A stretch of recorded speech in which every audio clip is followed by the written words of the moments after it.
ছিল সোমবার, আর তোমরা তো সবাই জানো সোমবার আমি ঠাকুর পুজো করি, তো সেই জন্যই মন্দির ধোয়ানোর জন্য আমি কলতলায় গিয়েছিলাম জল আনতে। আর জল আনতে গিয়ে দেখলাম ওই কামিনী গাছের পাশে একটা মোটা বড় সাপ। তো আমি তো ভয়ে এভাবে কল খোলা রেখেই ছুটে বাড়ির ভেতর চলে গিয়েছিলাম। তারপর মাকে ডেকে এনেছিলাম, মা আসার পর আমি ওখান থেকে জল নিয়ে গিয়েছিলাম মন্দিরে পুজো করার জন্য। আমি তো দেখে ভীষণই ভয় পেয়ে গিয়েছিলাম। সাপটা ভিডিওতে দেখা যাচ্ছে না, কিন্তু সাপটা ভীষণ বড় আর মোটা ছিল।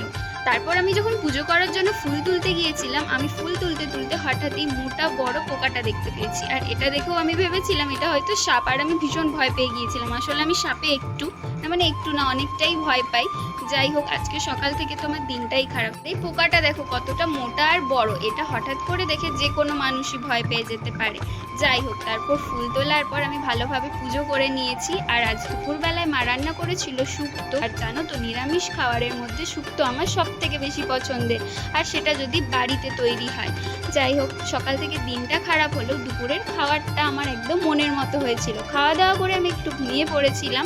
তারপর বাচ্চাগুলো বিকেলবেলায় পড়তে এসেছিল, ওদের পড়ানোর পর আমি একটু জিলিপি খেয়েছিলাম। আসলে দাদা মেলা গিয়েছিল, সেখান থেকে জিলিপি নিয়ে এসেছিল, তো আমি এখন জিলিপি খাই।